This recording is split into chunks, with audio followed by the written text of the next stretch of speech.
carta à igreja que estava em Sardes diz o seguinte, Apocalipse 3, de 1 a 5. Ao anjo da igreja, ou seja, ao líder da igreja, ao pastor da igreja em Sardes, escreva. Aqui Jesus dizendo ao apóstolo João, escreva estas coisas. Ele diz, estas coisas diz aquele que tem os 7 Espíritos de Deus e as 7 estrelas. Conheço as obras que você realiza, que você tem fama de estar vivo, mas está morto. Fique vigiando e fortaleça o restante que estava para morrer, porque verifiquei que as obras que você realiza não são íntegras na presença do meu Deus. Lembre-se, pois, do que você recebeu e ouviu, guarde-o, arrependa-se. Se você não vigiar, virei como um ladrão, e você de modo nenhum saberá em que hora virei contra vocês. Mas você tem aí em Sardes umas poucas pessoas que não se contaminaram, não contaminaram suas vestes. Elas andarão comigo vestidas de branco, pois são dignas. O vencedor será assim, vestido de branco, e de modo nenhum apagarei o seu nome do livro da vida. Pelo contrário, confessarei o seu nome diante do meu Pai e diante dos seus anjos. Quem tem ouvidos, ouça o que o Espírito diz às igrejas. Amém. Se você puder, feche os teus olhos, vamos orar. Deus, obrigado, Pai, pela Tua palavra. Obrigado, Deus, pela vida de cada pessoa que chegou aqui. Eu sei que foi o Senhor quem nos trouxe aqui, porque nós cremos que existe algo da parte do Senhor para as nossas vidas nessa manhã. Por isso nós abrimos os nossos corações para recebermos o que o Senhor tem para nos entregar nessa manhã. Abrimos os nossos ouvidos para Te ouvirmos, aprendermos de Ti. Revela a Tua palavra aos nossos corações, que não seja apenas conhecimento, mas revela a Tua palavra aos nossos corações, para que esta palavra traga mudança e transformação nas nossas vidas, e é isso que nós tanto precisamos, Pai. Fala conosco mais uma vez, haja com liberdade neste lugar, em nome do Senhor Jesus Cristo, amém e amém. Você pode aplaudir a Jesus mais uma vez aí?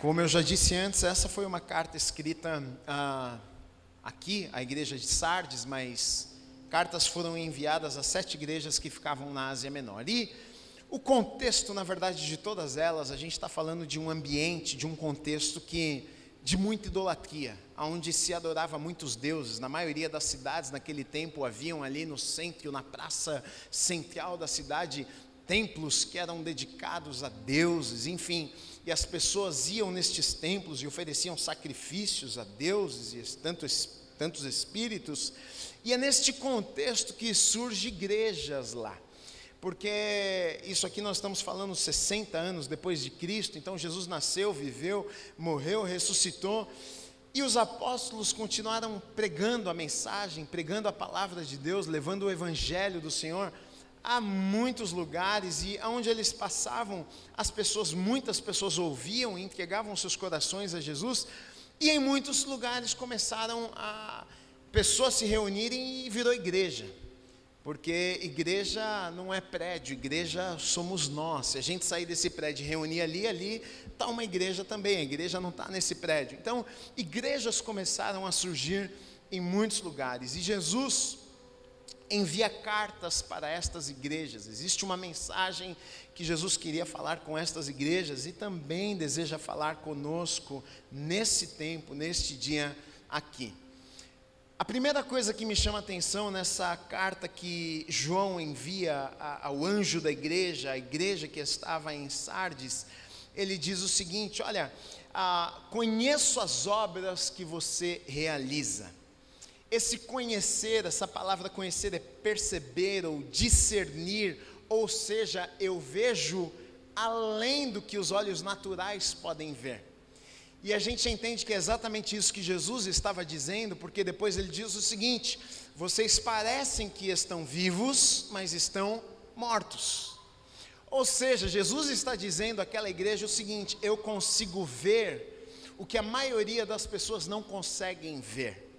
O que as pessoas elas veem quando elas olham para vocês, quando elas olham para a igreja de Sardes, não necessariamente é aquilo que eu vejo e penso sobre vocês, porque eu vejo além do que os olhos naturais conseguem ver. Nós estamos falando de uma igreja que a princípio era exemplar em obras, em atos de justiça, uma igreja talvez avivada, que adorava a Deus, que cantava canções, que ajudava as pessoas, que servia as pessoas, a comunidade, os pobres, os desfavorecidos. A princípio, talvez, se nós olhássemos para uma igreja como essa, teríamos aí então um exemplo do que é ser igreja. Mas Jesus olha para esta igreja que fazia muitas coisas boas e diz para eles o seguinte: olha, vocês parecem estar vivos, mas não estão, vocês estão mortos. Isso já me chama atenção, porque Deus não vê como nós vemos. O ser humano, nós somos sempre tentados a julgarmos por aquilo que nós vemos. É verdade ou não é? Você vê uma pessoa, um comportamento, você já logo pré-julga que aquela pessoa é daquele jeito por conta de algo que ela fez. Então, aquele irmão, ele vem no culto e ele levanta as mãos e ele chora e ele canta. E aí a gente olha para esse irmão que levanta a mão, que canta, que chora, a gente diz o quê? Que bênção é este irmão? A minha pergunta para você é: quem disse que ele é bênção? Ele é bênção porque ele levanta a mão, ele chora? Isso aí qualquer pessoa pode fazer. Você pode não crer em Deus, entrar num lugar como esse, levantar a mão, chorar e cantar e não ter a aprovação de Deus na tua vida. Nós somos muito tentados a vivermos por aquilo que nós vemos, julgarmos as pessoas, né? Às vezes eu vejo até pessoas falando de determinadas pessoas: nossa, aquele irmão lá, ele é uma bênção. A minha pergunta é: como é que você sabe que ele é uma bênção? Não, porque ele fez uma música, que música maravilhosa. Tá, e quem não é bênção não pode fazer uma música maravilhosa? Faz também. A gente só vê se aquela pessoa é bênção mesmo, não é a distância. Se a gente convive, está perto, é bênção, a gente olha aí e fala: pô, esse cara aí ama a Deus mesmo, porque até nervoso você vê que ele é um cara que ama a Deus. Até quando no pior dia da vida dele, você vê que esse cara aqui, esse realmente é uma bênção. Agora, olharmos a distância, até porque vivemos em um tempo onde o que as pessoas mais desejam é passar para outras pessoas aquilo que na verdade nem são.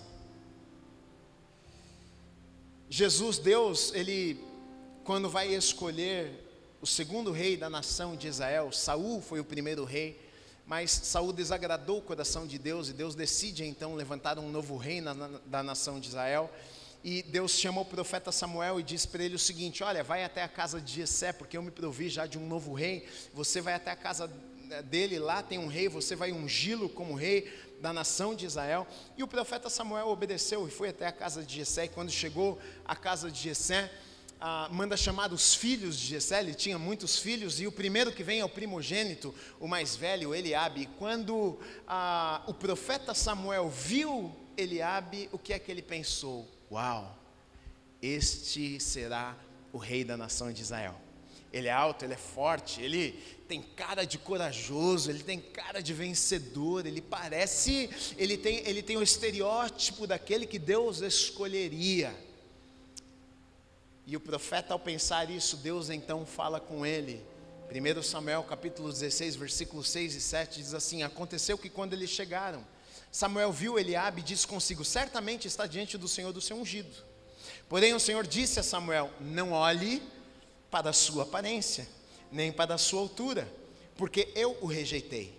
Porque o Senhor não vê como o ser humano vê. O ser humano vê o exterior, porém o Senhor vê o coração. O ser humano olha para o exterior.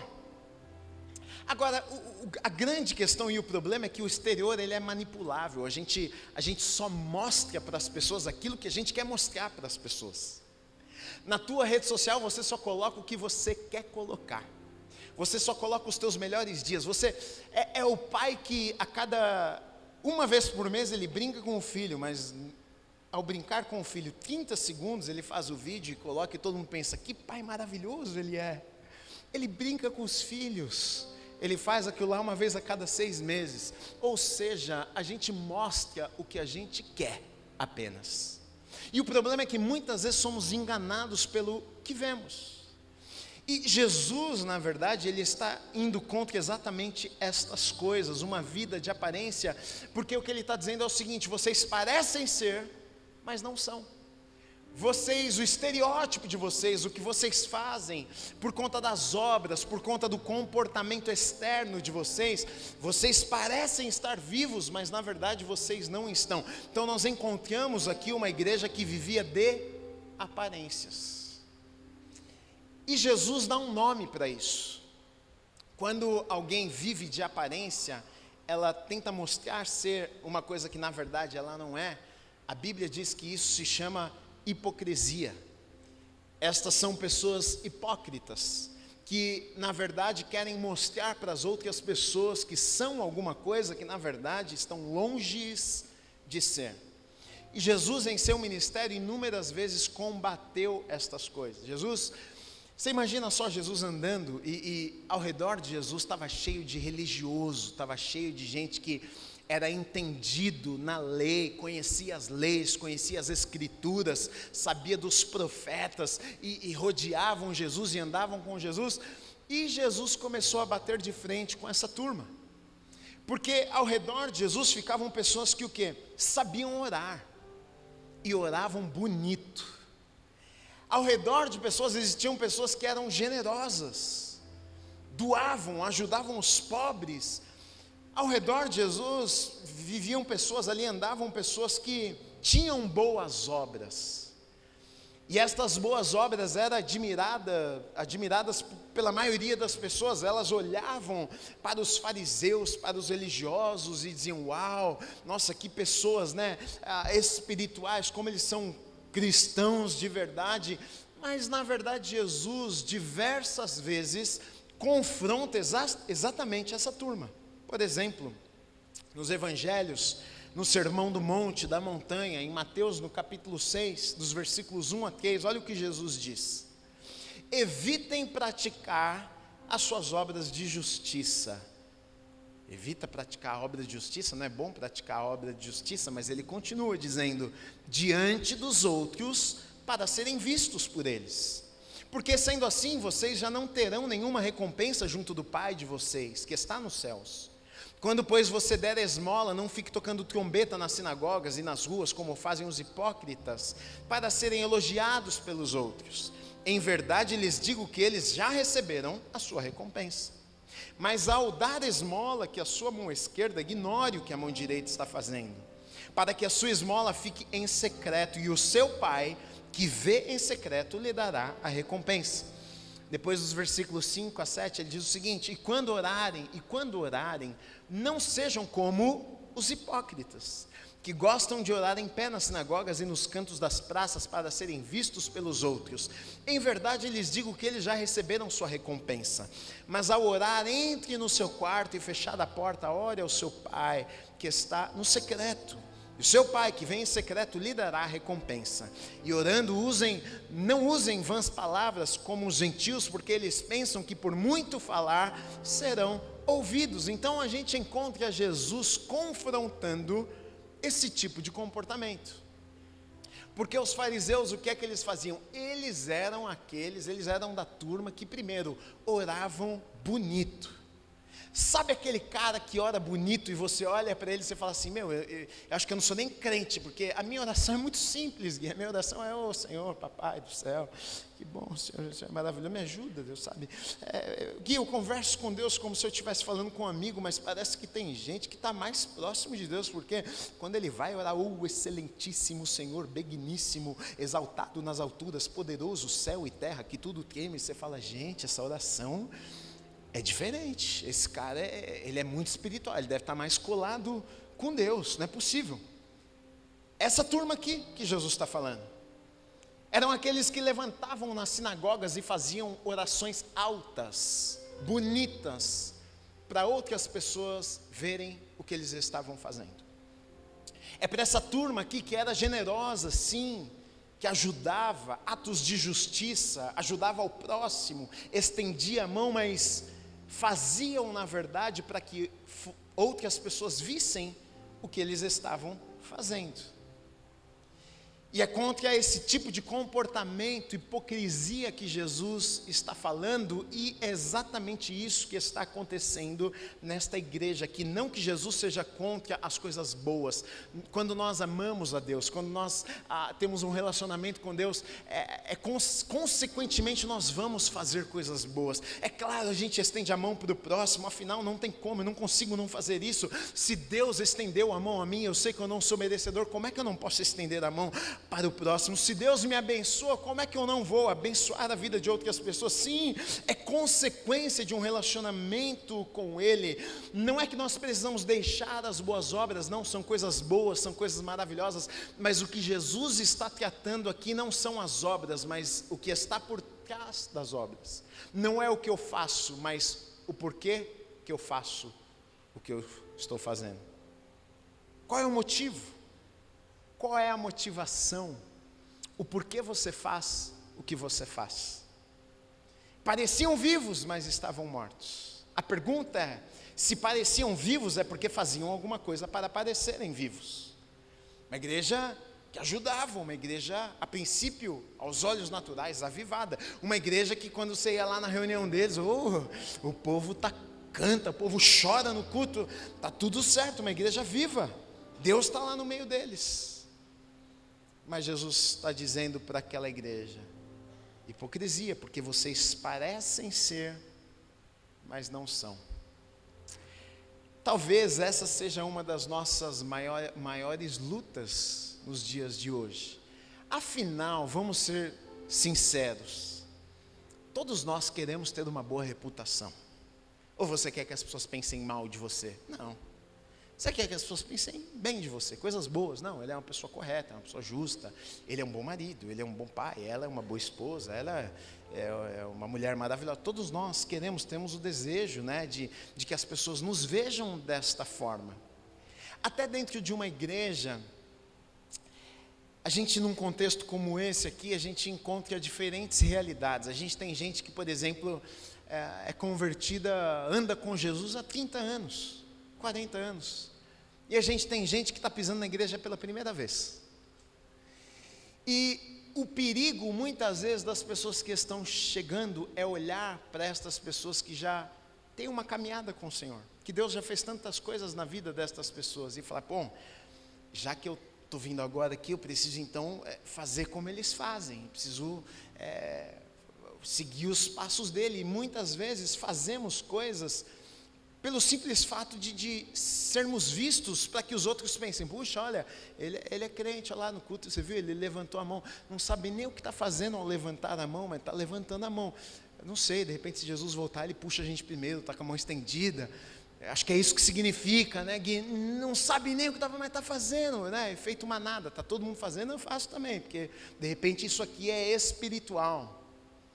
Deixa eu te dizer uma coisa, é muito mais espiritual você ser você de verdade. É muito mais espiritual.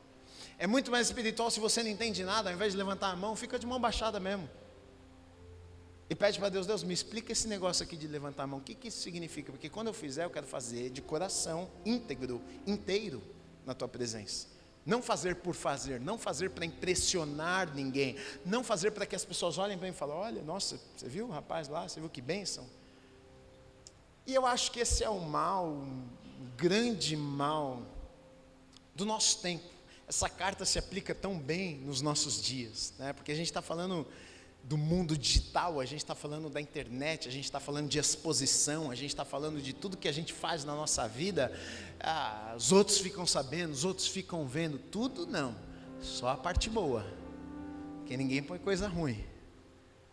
Olha aqui, estou fazendo uma live, estou brigando com essa mulher, essa encrenca da minha vida, que o Senhor leva ela. Ninguém faz isso. Mas põe lá uma foto da amada, escreve um texto lindo, diz, amor da minha vida, minha flor, a flor do meu jardim. E os outros olham e pensam, rapaz, que homem romântico. As mulheres solteiras oram e pedem, Deus me dá um desse. E se elas fossem conversar com esta mulher que recebeu a homenagem, ela diria, que Deus te livre.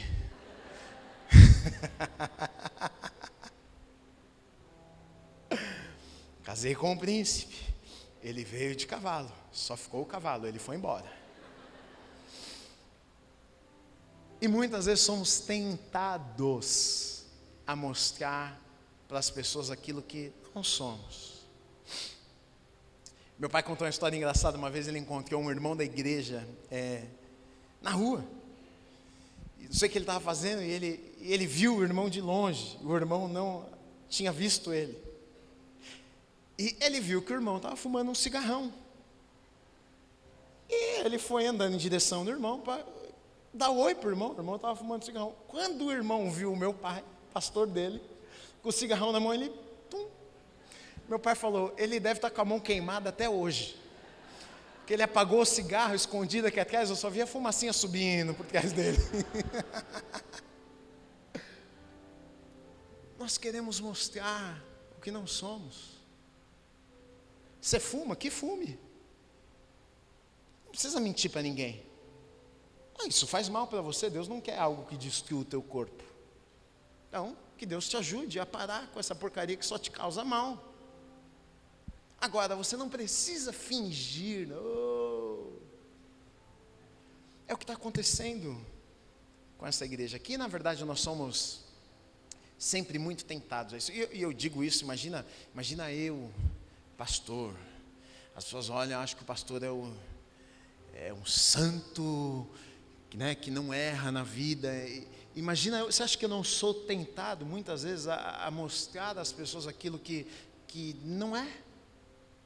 De alguém que é perfeito, de alguém que não erra, de alguém que não falha, de alguém que tem dia que está desmotivado, tem dia que eu não quero ler a Bíblia mesmo, que estou com preguiça, não estou com paciência, e leio porque tenho que ler às vezes. É a vida. Mas muitas vezes somos tentados a querer mostrarmos, não, eu sou o hiper espiritual, estou em outro nível com Deus. Essa igreja está vivendo isso. Olha o que o apóstolo Paulo ele fala sobre isso. Gálatas 1:10, ele diz o seguinte: por acaso eu procuro agora o favor das pessoas ou o favor de Deus? Ou procuro agradar pessoas? Se ainda estivesse procurando agradar pessoas, eu não seria servo de Cristo. Traduzindo, o que é que Paulo está dizendo? Eu não estou nem aí para o que a torcida está achando de mim. O que me importa é o que Deus pensa de mim. E é isso que nós precisamos nas nossas vidas. Meu pai sempre me ensinou isso desde muito pequeno. Ele sempre falou isso para mim. Porque eu, filho de pastor, né? Eu era meio acho que meio endemoniado às vezes. Teve uma vez que a diretora da escola chamou meu pai e minha mãe.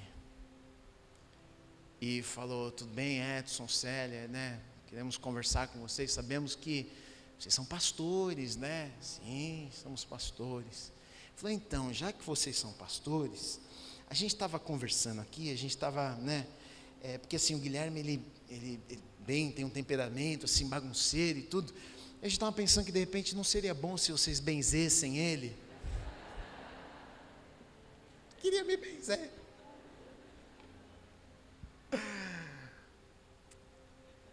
Eu, filho de pastor, né, sempre tive aquela coisa, preciso me comportar, mas não era porque eu sabia que era certo, mas porque eu preciso mostrar para as pessoas que eu, filho do pastor, ajo direito, faço as coisas direito. Meu pai sempre falou para mim, não importa o que as pessoas pensam de você, o que importa é o que Deus pensa de você. Tudo que você fizer sempre, faça diante de Deus. Sabe por quê? Porque até tem momentos das nossas vidas que ninguém está vendo. Tem momentos das nossas vidas que as pessoas não sabem. Tem coisas nas nossas vidas que ninguém fica sabendo, até porque isso a gente manipula, a gente só mostra aquilo que a gente quer. Mas Deus, Ele vê todas as coisas. Ou seja, quando nós não devemos viver as nossas vidas tentando ou querendo provar alguma coisa para alguém, mas devemos viver as nossas vidas de maneira reta, íntegra, correta, diante de Deus, aquele que vê todas as coisas e conhece o profundo do nosso coração. Que perigo, hein? Deus sabe de tudo, meu filho. Imagina se Deus colocasse no telão. Como foi a semana do João? O João sai correndo. Deus vê tudo. Deus conhece tudo. O que Ele está dizendo para essa igreja é o seguinte: todo mundo pensa algo de vocês que eu sei que não é. Porque eu vejo, porque eu sei, porque eu conheço.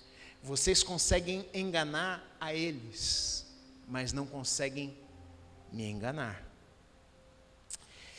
Agora, o grande problema, a questão da coisa aqui não é simplesmente que eles viviam de aparência, esse era o grande pecado deles, a aparência, mas o problema, o que Jesus vem, a preocupação de Jesus aqui com aquela igreja, sabe qual era?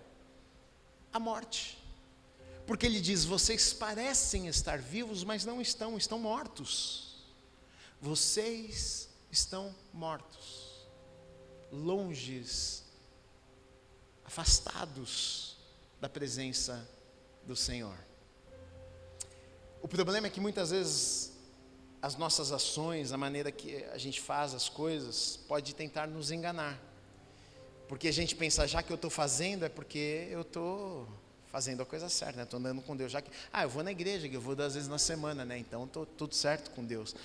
Se marcar uma vigília, eu vou também. Então aí, eu estou de bem com Deus. E quem disse que você vai para a vigília, você vem para o culto que você está de bem com Deus? Não necessariamente. São coisas boas que devemos fazer. Mas isso não é um termômetro, na verdade, para nos mostrar se o nosso coração está reto diante de Deus ou não. Ali existia uma igreja que estava morta. Agora a pergunta é, como que nós descobrimos se nós temos vivido uma vida de aparência para tentarmos provar ou mostrar alguma coisa para alguém que não é verdade? Como é que a gente descobre isso? Ali na mensagem de Jesus para os fariseus, a gente encontra como nós podemos fazer isso, porque o que Jesus vai falar, o que é sobre a intenção do coração. É o porquê você faz o que está fazendo. É aí que a gente descobre se estamos andando em retidão diante de Deus, com os nossos corações alinhados com Ele ou não. É a intenção. Não é pelo simples fato das coisas que fazemos, mas é o porquê fazemos o que fazemos. É uma autoanálise, e isso ninguém pode fazer por você. A gente pode julgar de fora. Posso falar, não, olha, ele é uma bênção, ele faz isso, ele ajuda. Tá, mas isso só você e Deus sabem. Por que eu faço isso, Deus? Por que eu sou generoso? Por que eu ajudo algumas pessoas? É porque eu quero que elas pensem que eu sou um cara generoso? É porque eu quero ser visto? A maioria das doações que as pessoas fazem, geralmente fazem com nome, não colocam anônimo, porque eu vou dar, mas eu quero que saibam que eu dei. Afinal, eu sou uma pessoa generosa, né? Eu gosto de ajudar, pode.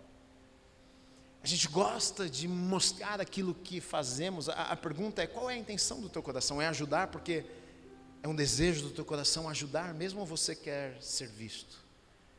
Quando você vem a um lugar como este, quando você chora, você faz isso para impressionar alguém, ou você faz porque o seu coração está quebrantado na presença de Deus, e você é tão grato por aquilo que Deus tem feito, está fazendo na tua vida, que você não consegue conter as tuas lágrimas, e você chora na presença de Deus, e você passa até vergonha. Eu, quando choro, eu perco a dignidade. Mas a questão é, por que você faz isso? A intenção por trás das coisas. E é isso que Jesus está tratando com aquela igreja. Jesus não está indo contra o que eles faziam. Uma igreja viva, no sentido de boas obras. Uma igreja que a princípio fazia muitas coisas, pareciam estar vivos, mas estavam mortos. Versículo 13, ele diz o seguinte, olha: lembre-se, pois, do que você recebeu e ouviu. Aqui está um direcionamento para as nossas vidas. Não se esqueça do que você recebeu e do que você ouviu. Porque o que está acontecendo aqui é que eles estão vivendo uma realidade naquele tempo, naquela igreja, que não condizia ao que eles haviam ouvido, recebido e até vivido um dia. Por isso que Jesus está dizendo, olha para trás, dá uma olhada para a maneira que vocês viviam, Dá uma olhada para aquilo que vocês receberam, para aquilo que vocês ouviram, porque hoje a realidade de vocês é muito diferente, vocês precisam mudar e vocês precisam consertar. Talvez um dos maiores perigos, eu fico pensando nisso muitas vezes. O Deus que nós servimos, Ele é um Deus, como eu falei até esses dias aqui, Ele é longânimo, Ele julga, mas demora para julgar. Ele dá tempo, Ele espera. Ele dá tempo para que eu me arrependa, para que você se arrependa. E o problema, sabe qual é? Deus criou algumas leis, por exemplo, da semeadura, da colheita. E acontece que muitas vezes nós estamos vivendo aqui um tempo de colheita, e por estarmos vivendo um tempo bom, um tempo de colheita, onde as coisas parecem estar dando tudo certo, a vida está andando, a vida está maravilhosa, muitas vezes isso nos engana e faz com que a gente acredite que nós estamos no centro da vontade de Deus e vivendo aquilo que realmente Deus queria que nós estivéssemos vivendo. Mas acontece que muitas vezes nós só estamos vivendo este momento bom de colheita aqui, sabe por quê? Porque lá atrás nós plantamos boas sementes. E por isso hoje muitas vezes estamos vivendo e colhendo coisas que plantamos lá atrás. E muitas vezes isso tem roubado os nossos corações, porque já que a vida está dando certo, já que as coisas estão dando certo desse jeito, eu vou continuar desse jeito, mas talvez só está dando certo porque você está colhendo algo que você já plantou lá atrás, mas você parou de plantar. Deixa eu te dizer uma coisa, daqui a pouco você vai começar a colher algumas coisas talvez que não sejam tão legais assim, porque você parou de plantar. E talvez isso seja algo que muitas vezes nos impede de continuarmos vivendo aquilo que Deus tem para as nossas vidas.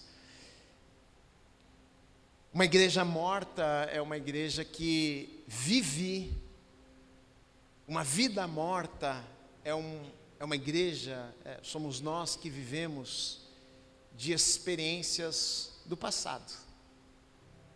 Do passado. Já foi bom, Deus já fez. Nossa Gui, teve um tempo que eu lia a Bíblia todos os dias, tá? Mas faz 6 anos que você não lê mais a sua Bíblia. Uma igreja morta é uma igreja que vive de coisas que já viveu há tantos anos, mas não vive mais hoje. É só aparência, é só religiosidade, é só costume. Você já não vem mais à igreja com o mesmo coração, muitas vezes que você vinha, as primeiras vezes que você chegou aqui. É fácil de identificar muitas vezes as pessoas que estão chegando, porque você olha para elas, elas estão assim, e choram, e ficam emocionadas. E muitas vezes, com o tempo, a gente perde todas estas coisas. Você entra na igreja e já começa a olhar, essa parede preta, hein, pastor? Isso é cor do diabo, preta é do diabo. Esse telão aí, essa luz aqui, isso aqui não é balada, isso aqui é igreja, pastor. A primeira vez que você veio, mas o tempo passou e muitas vezes nós temos os nossos corações roubados. Agora, a pergunta é como é que a morte entrou naquela igreja? Se você for estudar a história de Sardes, você vai ver que foi uma igreja também promíscua, com muitos pecados, iniquidade, confusão no meio dela, e aqui é onde entra a morte. Como? Pecado. A Bíblia diz lá do pecado é o quê? É a morte. O escritor de Hebreus, Paulo aos Efésios diz o seguinte, olha, no capítulo 2, versículos 4 e 5, mas Deus, sendo rico em misericórdia por causa do grande amor que nos amou, e estando nós o que? Mortos em nossas transgressões, ou seja, transgressões, os pecados levavam o que? As pessoas à morte. Morte espiritual, longe, afastados de Deus, da presença de Deus. Então, o que é que traz morte nas nossas vidas? Qual que é o grande motivo de um dia termos sido e hoje só parecermos que somos? Porque nós permitimos algumas coisas, muitas vezes nas nossas vidas. Porque muitas vezes nós somos permissivos demais com aquilo que Deus não permite. E pecados começam a entrar nas nossas vidas, e concessões, pequenas concessões, porque nada começa grande, sempre pequeno.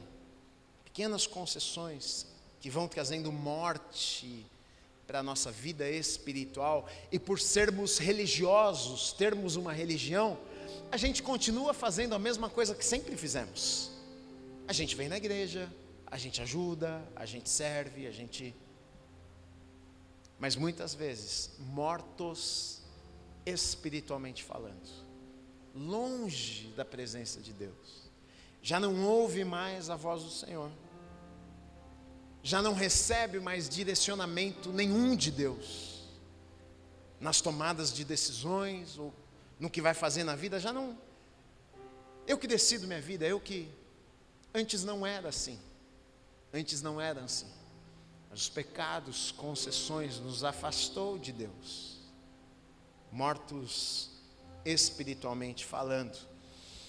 No versículo 2, Jesus traz algumas repreensões, ele diz, olha, fique vigiando, aqui é a primeira coisa, ou seja, ele está dizendo, sejam vigilantes, abram os olhos, olhem com cuidado, tomem cuidado, despertem, acordem do sono que vocês estão, vigiem.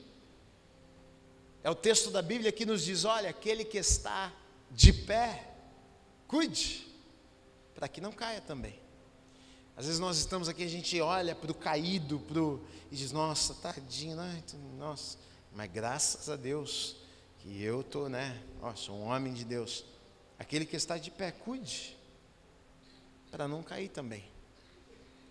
Porque o diabo, o inimigo das nossas almas, ruge como um leão, todos os dias tentando nos destruir e roubar de nós aquilo que Deus tem para as nossas vidas, todos os planos e todos os sonhos. Depois ele diz, fortaleça o restante que estava para morrer. Ou seja, se ele está dizendo isso, que estava para morrer, então tinha gente que tinha vida ainda ali com Deus.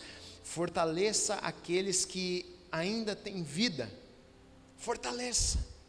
E aqui é uma mensagem para mim e para você, que se estamos vivos, ele está dizendo, fortalece. Como é que a gente fortalece?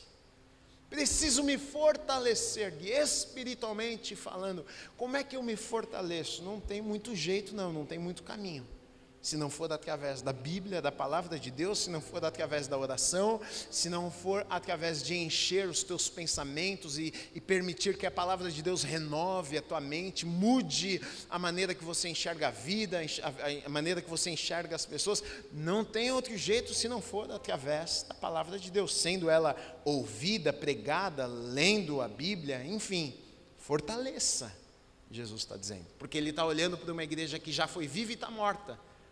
Mas mesmo ali no meio existiam pessoas ainda que estavam vivas. Ele diz, fortalece, para que vocês não venham a chegar no ponto que os outros estão. Então uma mensagem para nós como igreja, fortaleça. A minha pergunta é, o que é que você tem feito para fortalecer a tua fé, para se manter vivo diante de Deus? Às vezes a gente faz tanta coisa que nem são as coisas mais importantes, e a gente deixa de fazer aquilo que deveria ser prioridade nas nossas vidas. Você tem buscado a Deus? Você está lendo a Bíblia? O que você está lendo? Você lê tudo, a única coisa que você não lê é a Bíblia. E aí depois vem chorar, pastor, mas Deus não fez na minha vida. A palavra está aí, a Bíblia está aí, as promessas estão aí. Se você ler, aquilo que você lê aumenta a tua fé, porque a fé vem pelo ouvir e ouvir a palavra de Deus. Aquilo que você lê aumenta a tua fé, você passa a crer, e se você passa a crer, você passa a dar passos em direção àquilo que você crê. Passa um tempo, quando você olha para trás, você fala, meu Deus, eu estou vivendo as promessas de Deus, como isso aconteceu? Tudo começou pela leitura, tudo começou porque a tua fé foi sendo fortalecida, e agora você está vivendo coisas sobrenaturais, que você talvez nem imaginava que você poderia viver. Fortaleça. E aí ele termina com uma promessa maravilhosa, e ele diz, o vencedor não é quem chega primeiro, o vencedor é quem termina. O vencedor é quem termina, quem conclui, é quem chega lá na reta final. E a beleza do Evangelho é exatamente essa. O que importa não é como nós chegamos. Graças a Deus por isso, não é verdade? Quantos podem dizer obrigado, Senhor? Porque se dependesse de como eu cheguei, eu já estaria lá no inferno.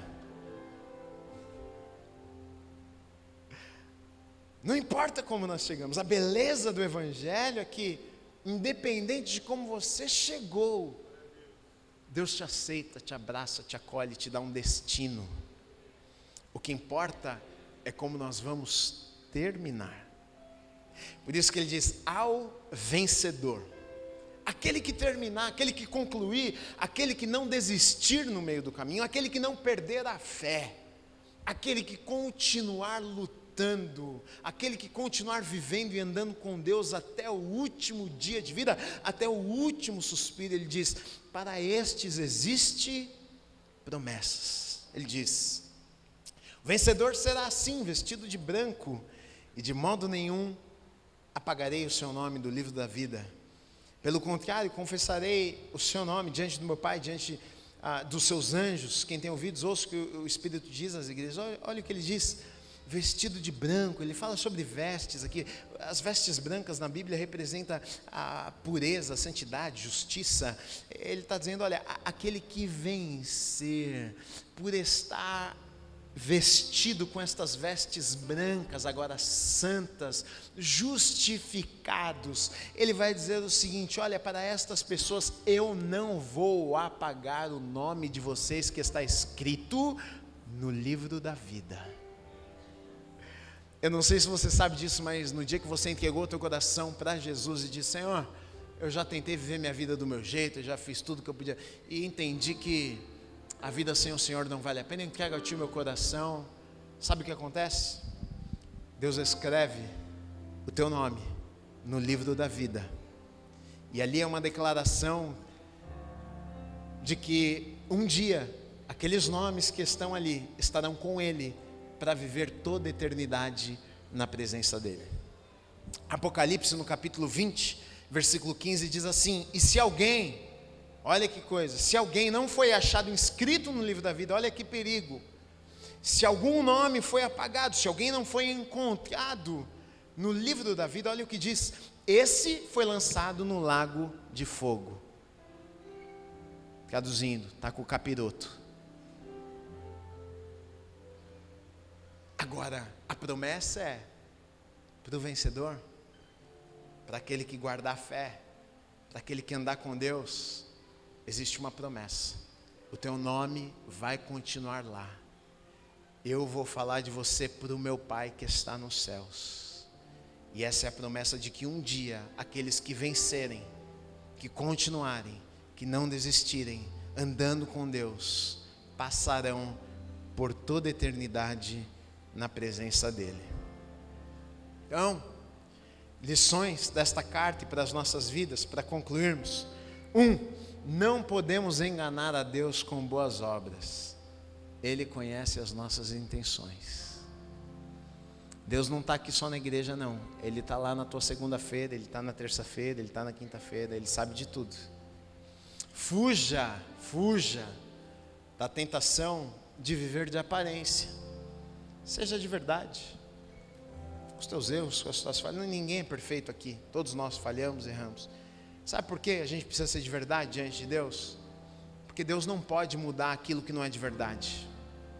Se eu finjo ser alguma coisa para Deus, como é que Deus muda quem eu finjo ser para Ele? Se eu não sou de verdade. Seja de verdade. Não se esqueça do que você ouviu e recebeu. Fuja do pecado. Pecado traz morte, traz destruição para as nossas vidas. E por fim, termine bem. Continue, vença, e você será recompensado por isso. Amém? Você recebe essa palavra?